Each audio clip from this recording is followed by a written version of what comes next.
Auspician a Pedro García en Punto de Partida, Universidad del Norte Santo Tomás de Aquino, Superior Gobierno de Tucumán, Caja Popular de Ahorros, EDET Sociedad Anónima, Municipalidad de San Miguel de Tucumán, Personal. Javi, ya perdiste. Javi, bajate. No le hagas caso a Macri, no le hagas caso a Pato, no le hagas caso al helado de pollo, no le hagas Petri. No le hagas caso a tu hermana, no le hagas caso ni a tu perro que desde el cielo te habla todos los días. No le hagas caso. Bajate. Por tu bien te lo digo. ¿Qué tal? ¿Cómo le va? Buenas tardes, buenas noches. Bienvenidos a Punto de Partida. Y espero que estén pasando una buena jornada aquellos que festejan el Día del Amigo. Sobre esto recuerdo siempre la definición de don Atahualpa Yupanqui, este cantante, este escritor, este poeta, que se llamaba en realidad Héctor Roberto Chavero, nacido allá en Pergamino, provincia de Buenos Aires. Se le preguntó en una oportunidad qué era el amigo para él, qué era un amigo. Y don Atahualpa dijo: un amigo es uno mismo en otro cuero. Me pareció una definición extraordinaria. Bueno, vamos al tema del video. Los estoicos dicen que los enemigos nos sirven para poder consolidar nuestras opiniones, para poder cambiarlas. En definitiva, un enemigo sirve para mejorar nosotros personalmente. Obviamente, cuando elegimos como enemigo, como aquel contrincante, aquel que piensa diferente, a alguien que tiene la envergadura tal como para que yo pueda mejorar. ¿Bien? Bueno, ¿a qué viene menciona esto? Milei eligió a Rial como enemigo. Rial dio su opinión sobre el plan económico, obviamente crítico, y Milei lo insultó. Ahora, Milei se olvidó que Rial pertenece al mundo del espectáculo. Se peleó públicamente con su mujer, con su hija Morena Rial, se peleó con Marianela Mirra, se peleó con varios miembros del espectáculo. Entonces, no es aquel que le podría haber ayudado para corregir sus opiniones o para cotejarla. Antes de entrar a analizar los problemas que enfrenta Milei, déjenme decirle algo. Como sociedad estamos como saturados del insulto y del maltrato. Como sociedad estamos pidiendo que haya conductas ejemplares y que haya buenos modales. Entonces el presidente de la Nación debe entender que aquello que antes la sociedad se lo toleraba, hoy lo reprueba. Y que Milei necesariamente tiene que ir a un cambio de personalidad en ese sentido. Bien, ahora sí vamos a los problemas y a los desafíos que tiene Milei. Antes veamos este video. Vicky, ¿qué le aportás a Javier Milei para que te haya elegido como su candidata a vicepresidente? Le aporto lealtad, integridad y amor a la patria. ¡Viva la libertad, carajo! Bueno, el primer desafío que tiene Milei es recomponer la relación con Victoria Villarruel. Esto es una mala noticia para las instituciones y además es un mensaje negativo para el mercado. Que en el vértice del poder constitucional de la Argentina haya una pelea, un enfrentamiento al nivel al que se llegó. Julio Cobos, que fue vicepresidente de Cristina Kirchner, le dijo, miren que Julio Cobos votó en contra del proyecto del gobierno al que pertenecía, en la 125, dijo, le recomiendo a Victoria Villarruel que le dé una llamada a Milei, que lo llame, para que se expliquen los motivos por los cuales piensan diferente, y así poder seguir. El otro inconveniente o desafío que tiene que enfrentar Milei es que él tiene una interna cada vez más fuerte entre Karina Milei, su hermana, y Santiago Caputo. Ambos tienen dos proyectos diferentes de cómo la Libertad Avanza debe construirse como partido nacional. Karina Milei dice, vamos por todo, y Santiago Caputo dice, no, en lo que tenemos que hacer en las provincias donde hay gobernadores que son dialoguistas es acordar listas. Y Karina Milei no, le hacemos listas y los competimos. Esto le está generando al presidente de la Nación estos problemas que ustedes ven con los gobernadores. Y los gobernadores son el otro desafío que tiene Javier Milei. ¿Bien? ¿Por qué? ¿Qué están diciendo los gobernadores? Algo que en política hay que tenerlo muy en cuenta, que el presidente es un mal pagador. Guarda que de esta situación no se vuelve fácilmente. ¿Bien? El presidente de la Nación, después del sofocón que tuvo en el Senado, salió a decirles al otro día que faltó el 9 de julio acá en Tucumán, salió a decirle que los gobernadores lo que quieren es perjudicarlo al gobierno. Bueno, ahora tienen que reconstruir el diálogo. lo va a hacer de nuevo Guillermo Franco. Ustedes saben muy bien que cuando algo se rompe, se lo puede pegar, pero ya no queda igual. Bueno, el diálogo que van a reconstruir con el gobernador, con los gobernadores, el gobierno nacional, no va a tener la misma predisposición por parte de los gobernadores. Hay que seguir de cerca este tema. El otro desafío que tiene Milei es seguir construyendo su relación con la sociedad. Porque hay una sociedad que, según las encuestas, cuando apenas asumió Milei, dijo, había 3 sectores. Uno que decían, hago los sacrificios durante un año. Tolero los sacrificios que nos pone el presidente. Otro sector dijo, durante 2 años. Y un grupo más pequeño dijo, en realidad, puedo hacer un sacrificio los 4 años que dure el gobierno. Esa fue una encuesta que se hizo cuando Milei dio el discurso y le pidió a la sociedad argentina hacer un sacrificio. Bueno, ahora hay que pensar qué está pasando por la cabeza de esos ciudadanos, porque las ausencias que hay en los actos de votación tal vez son aquellos a los cuales ya se les venció el plazo, que esperaban un año a Milei y que sienten que esto va para largo.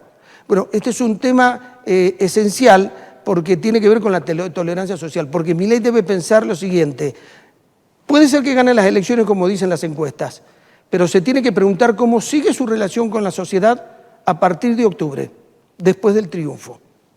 Y el otro tema inconveniente que tiene Milei es con la economía. Si bien la inflación es baja, es el gran triunfo del gobierno, igual que el equilibrio fiscal, tiene un problema de acumulación de reservas. Y sepan que en la Argentina, cada vez que el Banco Central tuvo poca reserva, le hacían una corrida, no la podía soportar y ahí venían las crisis económicas. El otro tema, el superávit fiscal, si bien lo tiene, es como precario, tienen que pagar el aguinaldo, entonces se pierde el superávit fiscal. Pero además se logra cortando todos los fondos que tenían que enviar a las provincias, como por ejemplo los ATN. El dólar se le puso inquieto al gobierno, hay que ver cómo lo calma. Lo hizo bajar en las jornadas anteriores, hay que ver cómo sigue el tema del dólar, porque fíjense que ya hay muchas publicaciones en muchos medios sobre cuál es el dólar que cree que va a haber hacia fin de año. Cuando comienzan estos temas, el dólar se pone nervioso, repito, porque esto es información que da el mercado. Sobre el tema del consumo está planchado y la UCA dijo, ojo, que podemos ir a un estancamiento si no crece el consumo. Y esto tiene un inconveniente que también Milei lo tiene que ver, él pisa las paritarias. El presidente comete un error, esto se lo dicen incluso los economistas liberales. Un acuerdo entre los patrones y los empleados, los empresarios y los sindicatos, ¿por qué no lo homologa? Si está por encima de la inflación, no lo homologa. Eso permitiría que crezca un poco el consumo. De lo contrario, la economía esta está planchada. Y después el otro tema es que hay que seguir de cerca qué le pasa a los distintos sectores. Fíjense que cada semana hay noticias de nuevas suspensiones de producción, suspensiones de empleados, producciones más acotadas durante la semana de algunas empresas. Hay que seguirlo de cerca. Vamos al tema del peronismo. Es una olla a presión. Esto de que lograron la unidad, no, lograron sentarse y poner algunos acuerdos, pero es una olla a presión. Esta consigna de Cristina libre duró muy poco, se desgastó y no sirvió para unificar al peronismo. Entonces, hoy están teniendo problemas de convivencia con ellos, sobre todo en la provincia de Buenos Aires. Y hay un sector que le está diciendo al peronismo que quiere renovación, pero cuando uno ve la cara de Massa, la cara de Kicillof, la cara de Máximo Kirchner, no está la renovación que están pidiendo. Y ¿saben qué? Hay algunas encuestas que están diciendo que podrían llegar a perder en la tercera sección electoral en la provincia de Buenos Aires el 7 de septiembre, para lo cual sería una derrota terrible para el peronismo. Tengan en cuenta que la tercera sección electoral tiene el mismo 3 padrones electorales de Tucumán. Votan 3 millones de personas, hay 3 tucumanes ahí votando, en cantidad de gente. Bueno, ¿cómo sigue la realidad política en la Argentina? ¿Por qué cómo sigue? Miren, desde el 83 hasta la fecha este es el hilo conductor. Comenzamos con el bipartidismo, el peronismo y el radicalismo. Después se desgastaron los partidos y entonces necesitaron aliarse. Comenzaron las alianzas y las coaliciones. Eso también nos dejó satisfecho a la sociedad. Entonces ahora nos fuimos a los liderazgos personalistas como es Milei. ¿Y después de esto qué? Bueno, aquí está la pregunta. ¿Están viendo los líderes el proceso social y político que está viviendo la Argentina? Hay que ver si volvemos a la credibilidad de los partidos políticos que la perdieron, por eso fuimos a las alianzas y a las coaliciones. Y los liderazgos personalistas no llevan a ningún lado. ¿Bien? A ver, son esporádicos, son momentáneos, son pasajeros. No se mueve así la sociedad. Necesitan tener otro tipo de anclaje. El semblante que presenta la sociedad de Argentina, ¿cuál es? Y miren, estamos fragmentados y radicalizados. Esto genera un problema de convivencia. Estamos perdiendo vínculos porque nos fragmentamos, nos radicalizamos en las opiniones y no aceptamos al que piensa diferente. Hay una demanda, hay demandas cambiantes. A ver, se pedía que baje la inflación, bajó la inflación, ahora se pide otra cosa. Y cuando le dice el gobierno, bueno, pero les bajé la inflación como pedía, sí, ya está, pero ahora sigamos. O sea, la agenda de demandas nunca se termina. Nunca un político debe creer que ya dejó satisfecho a la sociedad, nunca la deja satisfecha. Las demandas son cambiantes. Y además los apoyos son transitorios. Lo que hoy es apoyo, mañana puede ser rechazo. Entonces, esto hay que tenerlo en cuenta porque hay que dar respuesta a las demandas permanentes. El tema de la inflación, 6% en junio, es un buen dato. Pero ¿qué dicen los empresarios de IDEA? El 50% del Producto Bruto Interno está concentrado ahí, de los empresarios que están en IDEA.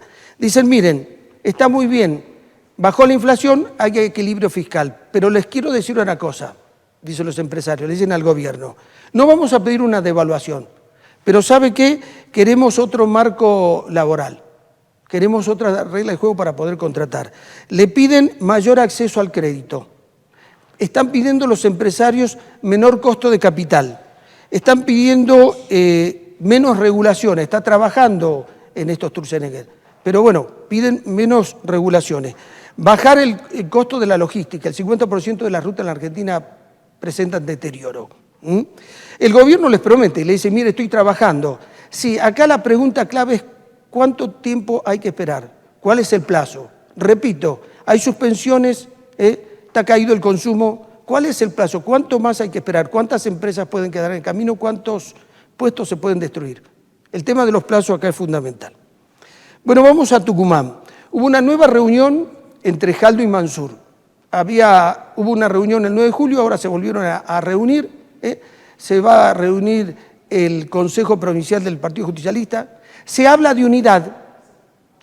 Todavía no se la expresó abiertamente. Se habla de unidad. Les quiero dar dos datos que son importantes. Primer dato. Usted sabe que hablé con mansuristas y les pregunté sobre este acuerdo, esta unidad que podría lograr Mansur y Jaldo. Me dijeron, no estamos de acuerdo. Es un sector. No sé si pequeño o mediano. No estamos de acuerdo con lo que está haciendo Mansur, nuestro conductor. Y el otro dato es que los antimileístas que están en el peronismo, si hay una unidad, no van a estar contenidos para las elecciones. ¿A quién van a votar? ¿Qué lista van a votar? Bueno, Ricardo Bussi anunció su candidatura a diputado nacional. Está en una situación más incómoda, no puede estar. ¿A qué electorado le va a hablar Bussi? Al electorado de Milei. La Libertad Avanza va a tener su propia lista. Si hace lo que hicieron en Buenos Aires, en Cava, algunos candidatos, como Marra, que dijo, miren, yo pienso como Milei, pero tengo una lista aparte, fíjense cuál fue el resultado. Además, hay un hecho que pasó algo desapercibido. Cuando estuvo Victoria Villarruel, el 9 de julio, no la acompañó Bussi o alguien de Fuerza Republicana y ni tampoco la recibió el gobierno. Estuvo con Beatriz Ávila, que puede ser que una forma de que la recibió el gobierno, porque Beatriz Ávila, el Partido de la Justicia Social, donde ella milita, con Germán Alfaro, que es el titular, pertenece al frente que hicieron con el gobierno. Pero se dan cuenta que vino Victoria Villarruel y no estuvo nadie de Fuerza Republicana. La última vez que estuvo Victoria Villarruel en Tucumán, antes de las elecciones, vino con Ricardo Bussi, de la mano de Ricardo Bussi. Sobre el tema de la Unión Cívica Radical es otro tema interesante. Roberto Sánchez no está apareciendo, está como callado, está desaparecido del escenario político. ¿Saben qué está pasando en la Unión Cívica Radical? hay una interna tan fuerte que todavía no pueden salir a expresar mucho públicamente. Hay un sector de la Unión Cívica Radical que se presentó un recurso ante Servini de Cubría, la jueza, para que deje sin efecto la intervención a la Unión Cívica Radical. Y de esos resultados depende de cómo va a jugar el radicalismo en las elecciones. Hasta ahora están divididos, pierden fuerza, o sea que están llevando agua para el molino del oficialismo y de la Libertad Avanza.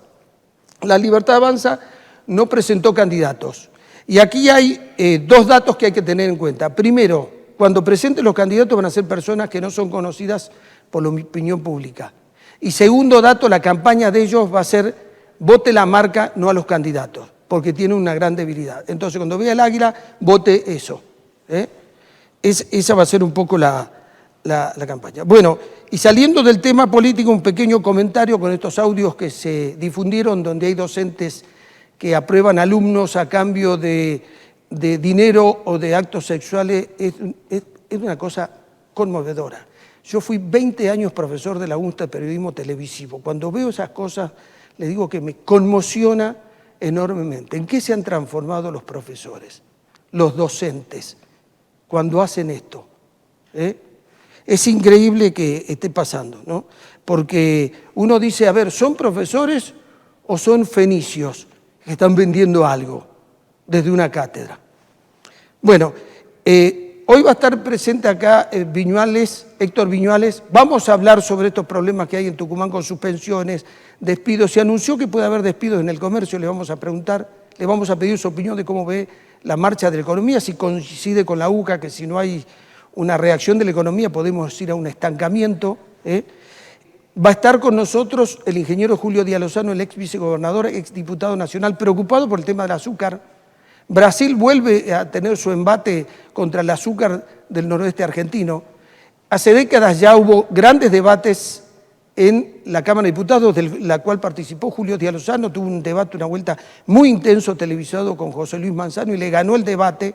José Luis Manzano estaba en contra del azúcar de Tucumán. Bien.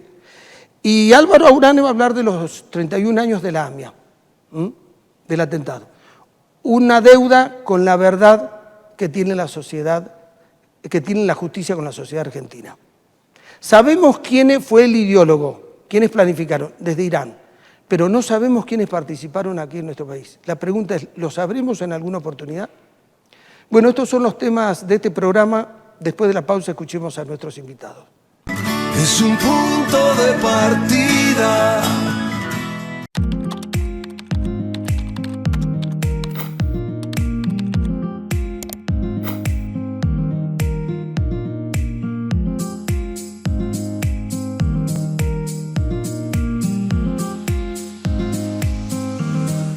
Este invierno, Tucumán es la casa de todos los argentinos.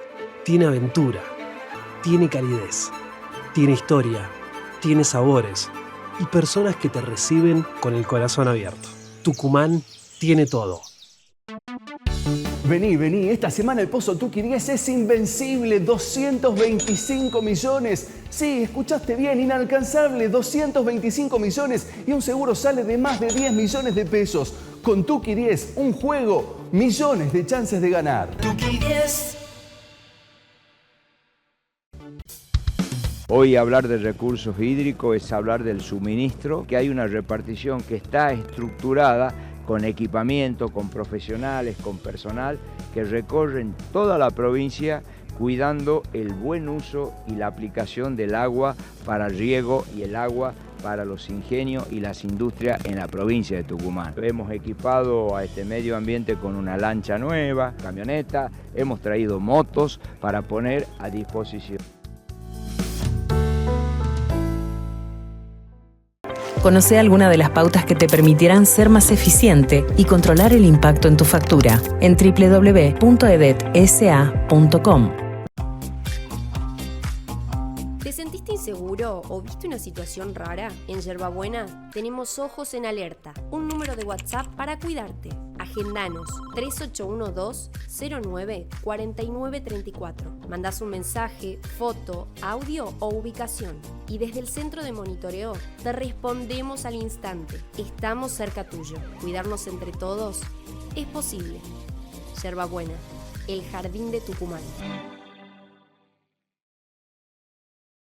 Es un punto de partida. Héctor Viñoles, muchas gracias por tu visita al programa. Siempre tu generosidad con tu tiempo. No, gracias Pedro. En realidad gracias a vos y a tu equipo porque siempre haces que Federación Económica esté acá en tu programa, ¿no? Bueno, decime cómo ven en Federación Económica. La Universidad Católica dijo, miren, si el consumo no levanta podemos...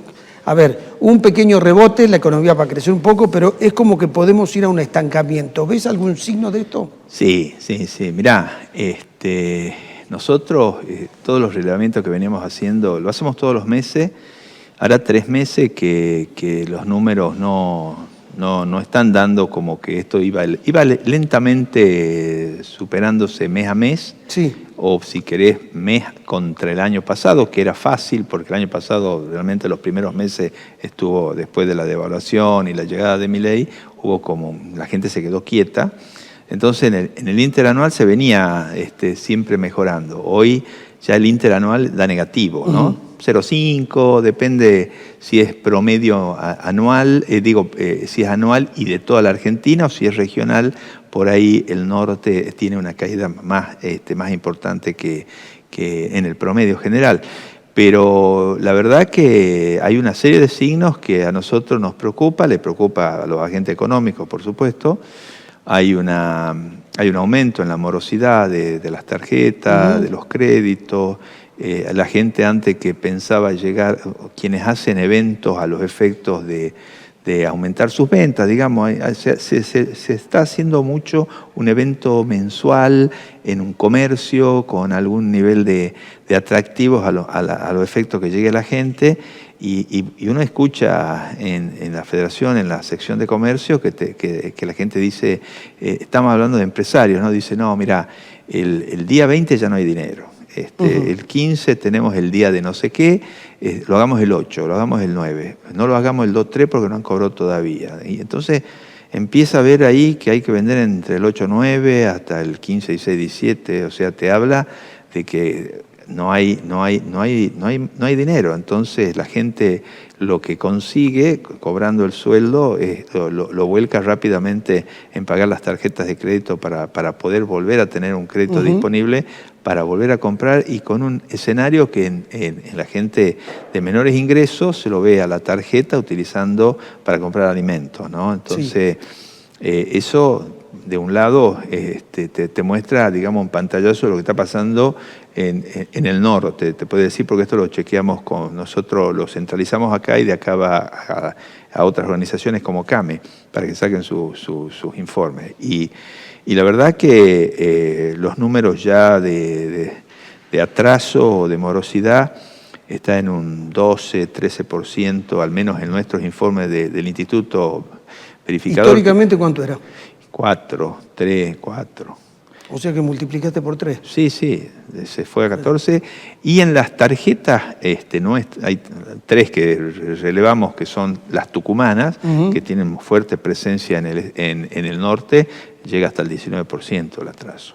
En las tucumanas, sí, tienen a lo mejor un perfil de clientela un poco de menores ingresos que las otras tarjetas de las nacionales, entonces te da una pauta que cuando baja, digamos, el nivel de ingreso, claramente la gente está sufriendo, digamos, una pérdida del poder adquisitivo lentamente, porque claramente, digamos, la gente internamente, me incluyo, digamos, uno venía acostumbrado con la inflación y que la inflación allá terminaba, te daban un aumento, después te aumentaban la mercadería, pero vos la habías comprado antes, entonces era como que la ibas pateando para adelante. Sí, estábamos acostumbrados. Saca crédito, después ve cómo la pagás, fíjate si podés pagar las 3 cuotas. Ese análisis debe haber estado en todas las cuotas de hoy. Y hoy las cosas, el dinero que tenés 10 hace 3 meses o 6, hoy es 10. O 10,4, ¿entendés? Entonces, ahí es donde la gente lo está sintiendo, ¿no? Sí, a ver, cuando uno hace una encuesta, el 50% de la gente dice no llego a fin de mes y el otro 50% dice reduje consumo. Cuando vos decís no llego a fin de mes, ese no compra. Y que dice reduje consumo, compro menos que antes. Por lo tanto, Ahí está el consumo planchado. ¿Cómo crees que se puede llegar a reactivar? Porque acá hay algo que también perjudica, un presidente que pisa las paritarias. Sí, pisa las paritarias, está dentro de su programa, libera, digamos, la importación de bienes, tanto en comercio como en industria, para que bajen más el precio, y ahí hay un problema porque no niveló la cancha. Claro. Yo entiendo que él puede tener algunas herramientas, las nacionales, para bajar los costos, como puede ser algunos impuestos nacionales, y no puede avanzar con la reforma o ponerle con la actualización laboral, pero las provincias y las municipalidades no acompañan en eso. O sea, la que mejor trabaja te mantiene los mismos impuestos, la que mejor trabaja. Y en muchas municipalidades, sobre todo en las municipalidades, hay un aumento en las tasas y en una serie de impuestos, tasas, digamos, que se cobran, que nosotros en la Federación Económica escuchamos de tal municipalidad, de tal otra, que tienen algún nivel de problema, y eso se ha replicado, digamos, en muchas municipalidades del país. Dicho esto, también es verdad que hay municipalidades que han comenzado a entender lo de la competencia entre municipalidades o competencia entre provincias, ¿no? Entonces, hay municipalidades que ya, y te estoy hablando de Tucumán, donde a algún banco, digamos, le han dicho, si te instalás en esta municipalidad a pocos kilómetros, la tasa sobre los intereses en vez del 9% va a ser el 0,6, 0,9. Entonces el banco está pensando en que son oficinas, ¿no es cierto? Son mayoristas, están pensando en cambiarse. No es que están pensando en cambiarse, ya la cerraron la sucursal. Y ya están abriendo en otras. Y eso está pasando también en otras municipalidades. Dicho esto, todavía el comercio no ha visto reducidos sus impuestos, sus tasas, y entonces cuando te viene mercadería de afuera que no tiene ingresos brutos, que no tiene tasas municipales, que tiene IVA diferenciales, que no tiene ganancias y muchas veces subsidiado, te encontrás con que una mercadería parecida en un contexto difícil es mucho más barata, ¿no? Claro. Entonces, ¿qué está pasando? Que industrias y que comercio empiezan a ver y empiezan a importar, porque les resulta más económico importarlo para poder ser competitivo, pero al no comprar el argentino mercadería argentina, evidentemente las fábricas comienzan a suspender personal. Sí, se comienza a resentir la producción. Empieza a resentir la producción. Por eso la Unión Industrial, a nivel nacional, le planteó a Caputo, nivelame la cancha. Claro. Nivelame la cancha, o sea, sacame los impuestos para que podamos trabajar al mismo nivel de la mercadería que está entrando, ¿no? ¿Te preocupan las suspensiones y algunos despidos que hubo en algunos sectores productivos en Tucumán? A ver, estamos hablando de la fábrica de Alpargata, estamos hablando de suspensiones en Escaña, estamos hablando del sector, todo el sector de telas. Mira, sí, el tema fabril es el que yo creo que el que más va a sufrir y está sufriendo. En el tema... ¿La información que ustedes tienen es que hay suspensiones o también hay despidos? Hay suspensión y hay algunos despidos. Cuando hay suspensión es una alarma amarilla tirando a roja, ¿no es cierto? Porque lo que hace la empresa es no quiero despedir.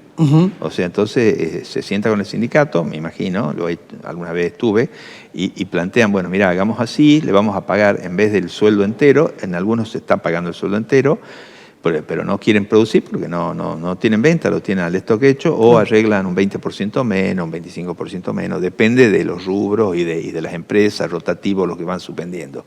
Pero claramente es un llamado de atención que si esto no cambia, pueden llegar a ese escenario, que es una manera de verlo. Entonces, hay municipalidades como la de Famayá, que lo he leído, digamos, no es que lo sepa por otra vía, que al Santista, digamos, le bajó el impuesto al TEM, a los efectos de, en este momento, creo que por 6 u 8 meses, a los efectos de que mantenga el personal, que se quede, que espere. Entonces, las comunidades comienzan a hacer sus anticuerpos y a tratar de mejorar.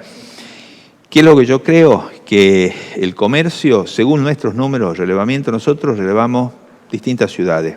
La ciudad de San Miguel de Tucumán nosotros la relevamos 104 cuadras todos los meses, en donde de General Paz hasta Santiago del Estero y de Monteagudo, Entre Ríos, hasta Salta, Jujuy, hay 2.074 comercios y nosotros desde hace, yo te voy a decir, desde que asumió Milei hasta ahora, no hay cierre de locales en esas calles. Bien. No lo hay.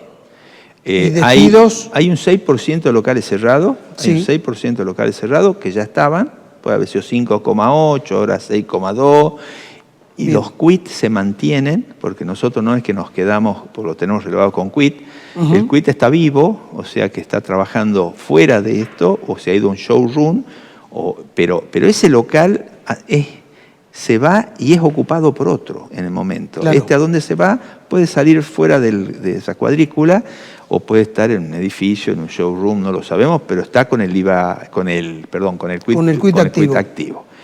¿Y despidos en el sector? Y despido, nosotros, mira, en el junio del 2020 en Tucumán había 30.500 empleados de comercio, estamos hablando de comercio. Y hoy hay 32.400, 32.500 empleados.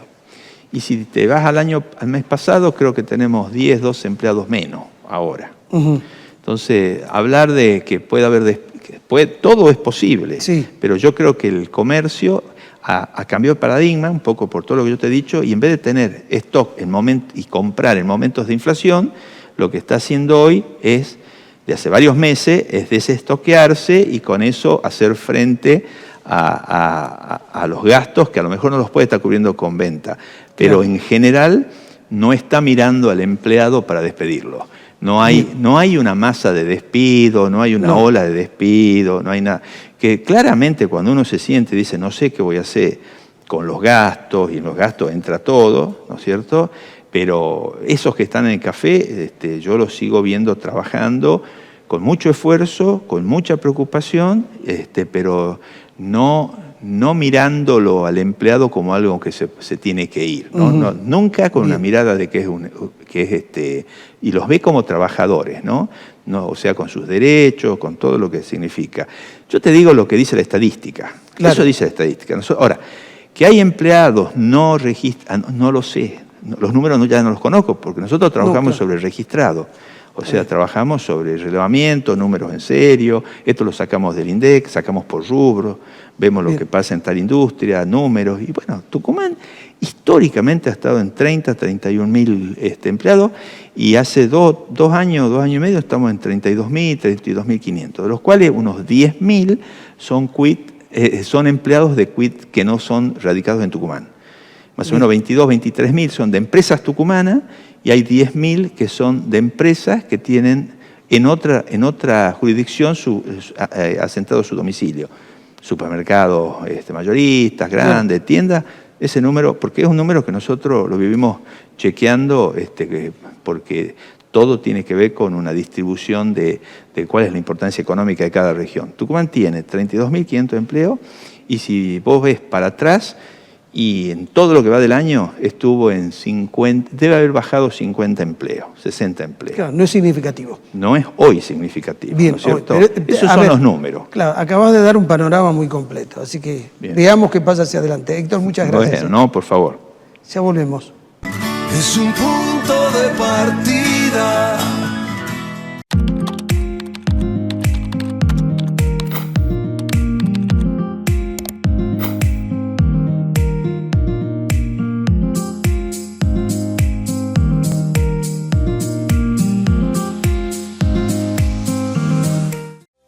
Ante las nuevas disposiciones del Gobierno Nacional, es importante aprender a realizar un consumo eficiente de la energía.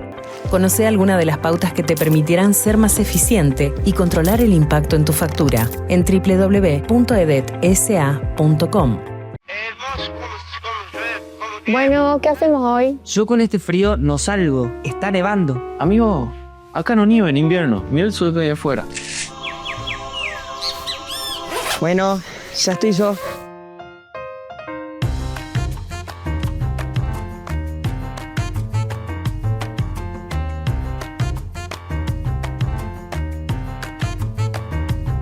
Ahora sí, esto es invierno.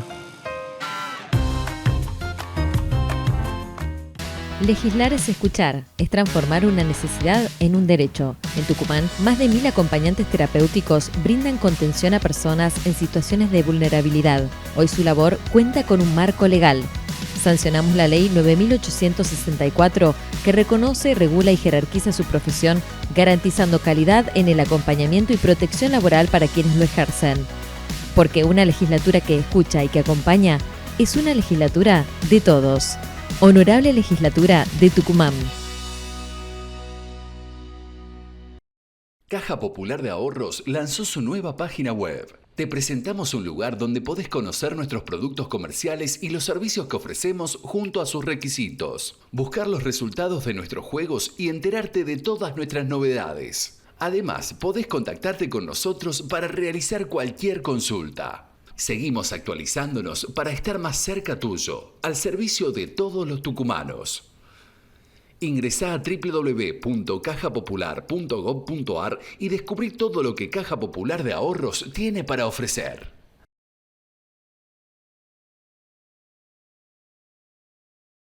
En temporada de bajas temperaturas es importante prevenir las enfermedades respiratorias. Procura tener tus vacunas al día, lavate las manos frecuentemente, mantén los ambientes libres de humo y bien ventilados, aunque haga frío. Cubrite la nariz y la boca al toser o estornudar. Si tenés algún síntoma, consulta al CAPS u hospital más cercano. Gobierno de Tucumán. Osvaldo Jaldo, gobernador. Una vez, aquí comenzó a latir la patria.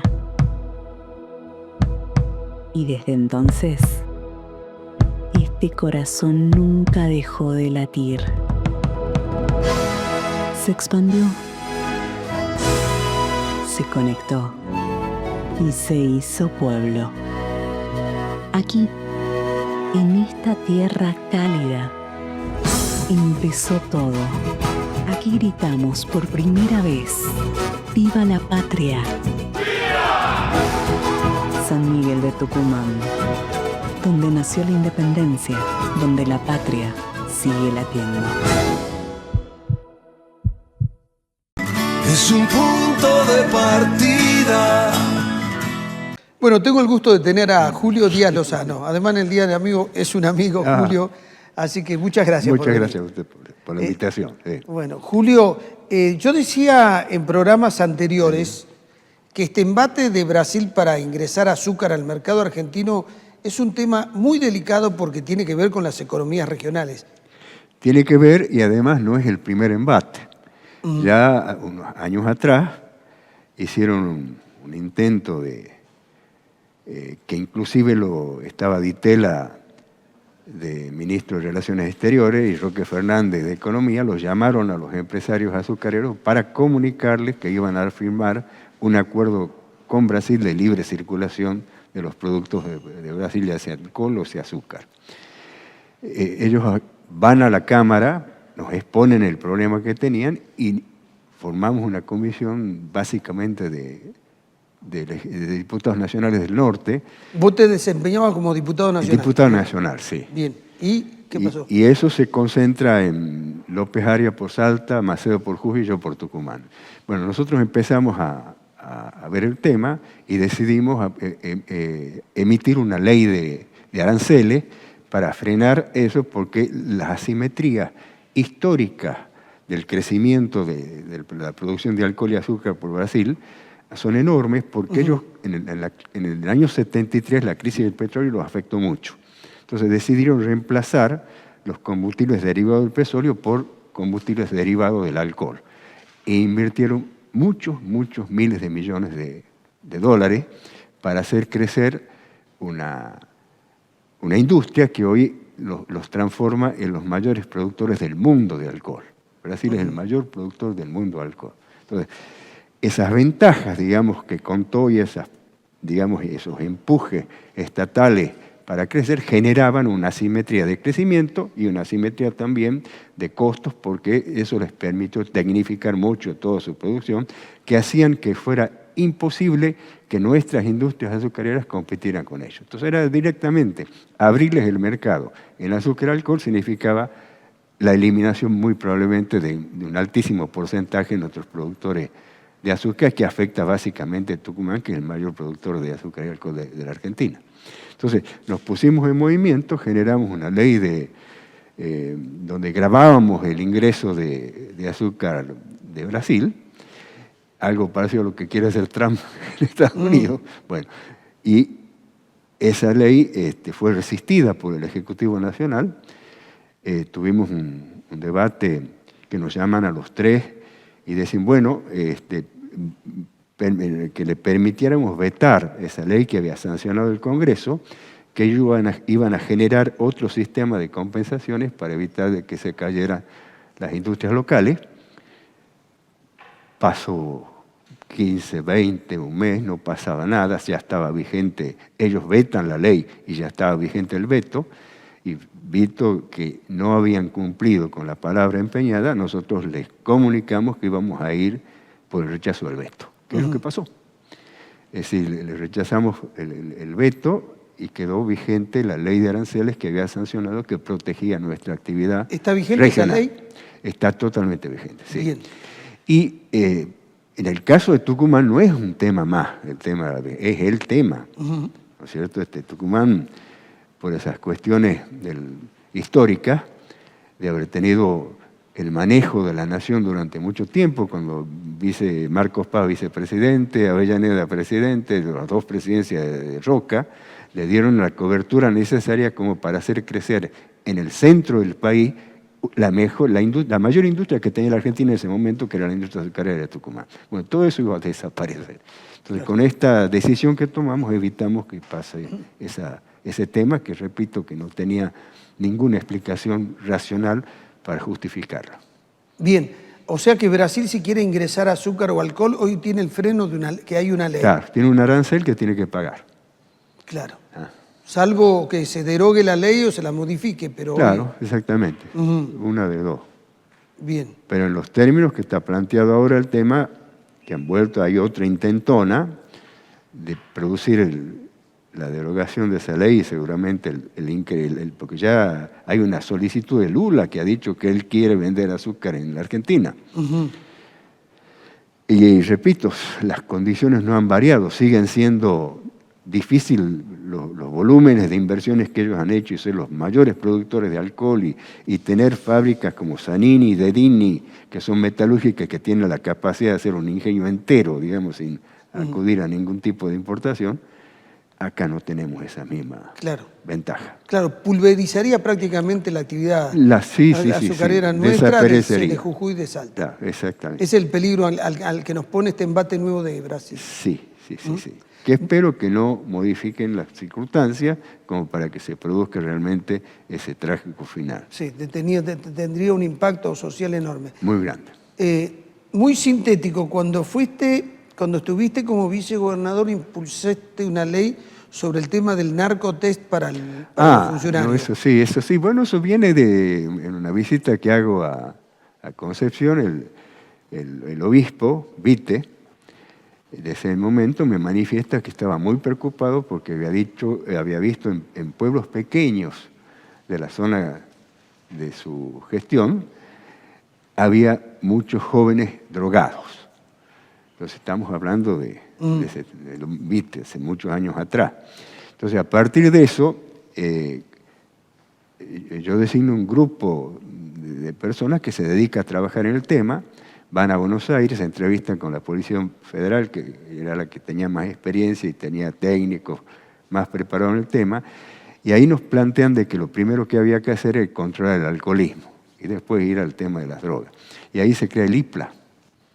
El IPLA se crea, que tenía como misión justamente propagandizar los daños que hace incluso en el sistema educacional, que hay que producir el alcohol, y al mismo tiempo la curación y el saco de los alcohólicos. Pasaron los años y ahí profundizamos el tema, ya vinculándolos al tema del tráfico de narcóticos, y ahí hay una ley que es de mi autoría, que tiene como fin blindar el Estado de los embates que hace permanentemente el narcotráfico de penetrar en el Estado a través de los organismos de seguridad o los sectores comerciales. Y eso, esa ley preveía de que a todos los funcionarios de la legislatura, de las municipalidades y del Poder Ejecutivo tenían que someterse a un narcotest, que era metabolitos en orina y rinoscopía, no invasivos, métodos no invasivos. Pero si se detectaba que había algún consumidor de este tipo de droga, se lo trataba para curarlo y reintegrarlo una vez que esté alejado de ese tema. Porque si no, cuando hay policías o miembros de seguridad o cargos importantes dentro del Estado que tienen la complicidad, o intendentes que tienen la complicidad con los narcotráficos, eso facilita enormemente el tráfico y la producción de este flagelo que, repito, que destruye mucha gente y muchas familias. Ahora, esa ley se sancionó, pero no se reglamentó. Esa ley se sancionó, pero nunca la reglamentaron. Claro. ¿No? Ese es el problema. Pero está ahí. Claro, está en ese limbo. Está en ese limbo, la tienen que reglamentar y ejecutar.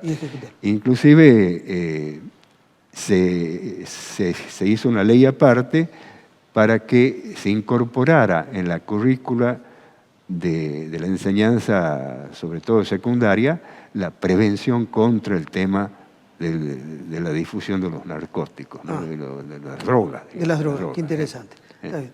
Bueno, Julio, muchas gracias por tu visita. Bueno. Ya volvemos. Es un punto de partida.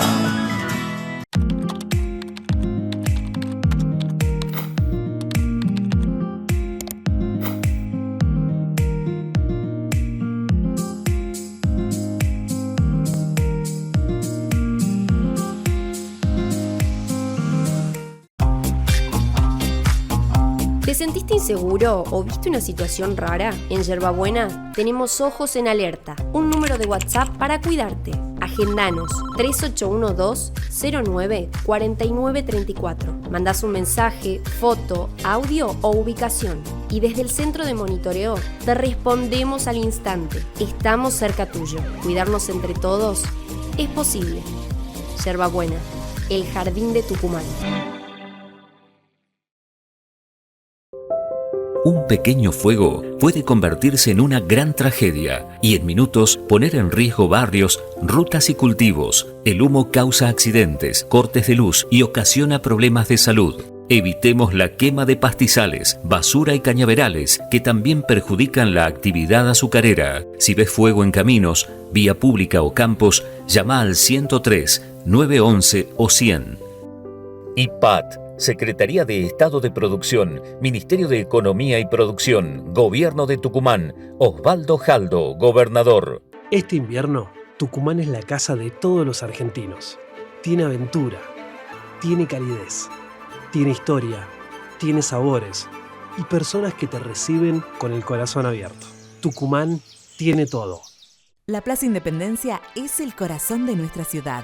Desde la Municipalidad de San Miguel de Tucumán iniciamos un proceso de resiembra con césped ryegrass, ideal para las bajas temperaturas y para mantener la plaza verde durante todo el invierno. Protegemos las semillas con una tela especial que conserva la humedad y favorece el crecimiento. Y aplicamos un riego controlado para garantizar un desarrollo saludable. Seguimos cuidando nuestros espacios públicos. Seguimos construyendo la ciudad que queremos. Con la tarjeta de la Caja vas a poder disfrutar de viajar a donde soñaste, de buenos momentos con amigos, de nuestras promos imperdibles. Vas a disfrutar de la calidez de tu hogar, de sentirte bien con vos. Disfrutá de lo que tanto querés, porque con la tarjeta de la Caja siempre ahorrás. Es un punto de partida. Álvaro querido, buenas noches. Feliz día, amigo. Feliz día del amigo. Viste que hay gente que lo festeja y otros no, que lo ven como una fecha pasajera. Bueno, está dentro de las libertades humanas. Hay que saber celebrar la amistad, Pedro querido. Pero por supuesto, y hay que conservarla. Sí, señor. Una de las mejores cosas que hemos sabido inventar los seres humanos de que pisamos la tierra. Tal cual. Álvaro, lo nuestro nos convoca un día para hablar sobre los 31 años del atentado de la AMIA. Decíamos cuando preparamos esto, ¿sabemos quién es el ideólogo?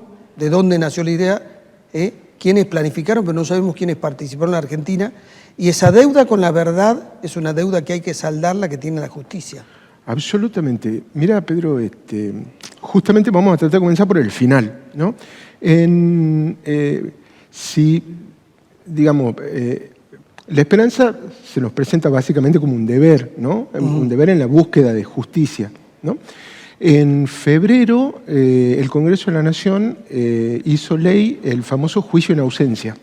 Y en junio, el 26 de junio, si no estoy equivocado en la fecha, el juez Rafeca, usando la norma del juicio en ausencia, imputó a 10 iraníes que se encuentran prófugos de la justicia argentina y que están imputados como autores intelectuales del atentado a la AMIA, precisamente para que vengan a la Argentina o no vengan a la Argentina, sean juzgados, puedan recibir condena y bueno, se empiece a extinguir estos 31 años de impunidad que signan no uno, sino dos ataques, ¿no?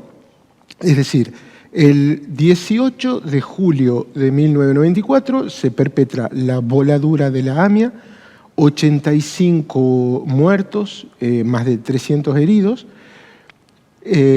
con el antecedente de que el 17 de marzo de 1992 se había producido la voladura de la Embajada de Israel con 22 muertos y 240 heridos. O sea, es 107 muertos entre esos dos atentados. El año pasado, ¿no?, en un fallo histórico de los jueces Máiquez y Ángela Ledesma y un vocal más, hay una sentencia histórica que lo que dice es, bueno, señores, este ataque fue perpetrado materialmente por el grupo Hezbollah, es decir, un grupo terrorista de anclaje libanés, pero con organización y con financiamiento e instigación por parte de la República Islámica de Irán. Entonces el propio fallo dice, a ese Estado se lo podría considerar un Estado terrorista, y al haber un Estado detrás de ambos ataques, el de la Embajada de Israel y el de la AMIA, estos ataques pasan a ser delitos de lesa humanidad, pasan a ser imprescriptibles, y sobre ellos versa la jurisdicción universal, es decir, cualquier país en cualquier momento precisamente puede hacer justicia deteniendo y juzgando precisamente a los detenidos.